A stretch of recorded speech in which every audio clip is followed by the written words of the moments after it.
साथ ही जो हमारी प्राचीन नदियां थी, पुरानी नदियां, हर जनपद में कोई ना कोई पुरानी नदी है। उस नदी पर लोगों ने कब्जा कर लिया, कोई खेत जोत रहा है, कोई कब्जा करके उसमें अलग तरीके से कुछ पड़ चुकी हैं समय के अनुरूप।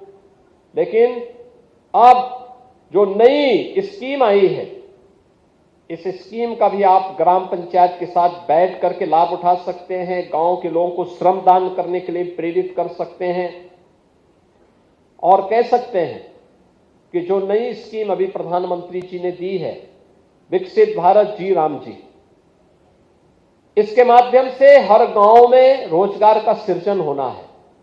हम इसका भी पैसे का इस्तेमाल करके उस नदी को पुनरुद्धार करने की दिशा में आगे बढ़ सकते हैं। और फिर बरसात के समय हमारा प्रयास होना चाहिए कि एक पेड़ मां के नाम। हर गांव का व्यक्ति, जितनी आबादी है, किसी परिवार में 10 लोग हैं, 10 पेड़ उस परिवार के हर सदस्य के द्वारा लगाई जानी चाहिए। याद करना,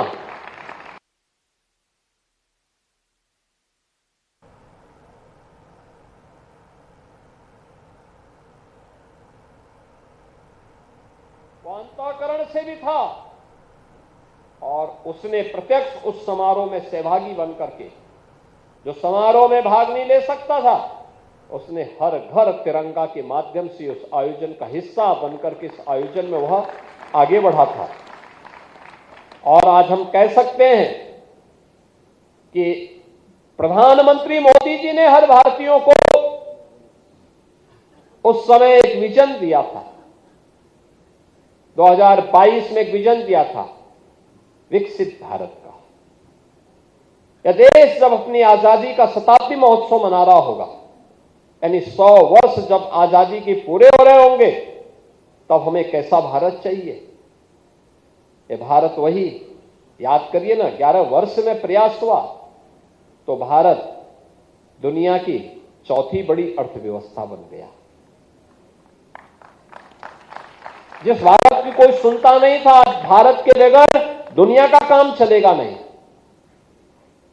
ये है हमारी नई ताकत, यही है भारत की सामर्थ्य। अब जब मोदी जी बोलते हैं तो दुनिया सुनती है, दुनिया उसका अनुसरण करती है। आपने देखा होगा अभी दुनिया के अंदर जो उथल पुथल मची हुई है, इसमें से हर देश की ओर से आवाज आ रही है कि मोदी जी आप कुछ करिए, मोदी जी आप कुछ करिए। ये भारत की सामर्थ्य के प्रति दुनिया का विश्वास है और उस विश्वास के प्रतीक आप सब हैं। भारत का ये युवा शक्ति है और इसीलिए इस युवा शक्ति से हम सबको विकसित भारत 2047 के लिए, यानी 2047 के इस अभियान के साथ जुड़ने का हमारा एक नया आह्वान होगा।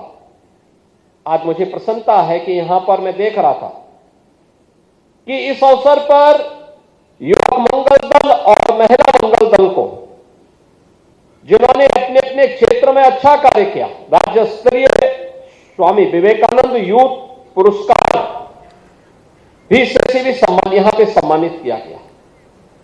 देखिए, मैं आज प्रदेश भर में जितने भी युवक मंगल दल और महिला मंगल दल है, उनसे 2 अपेक्षाएं करूंगा। तो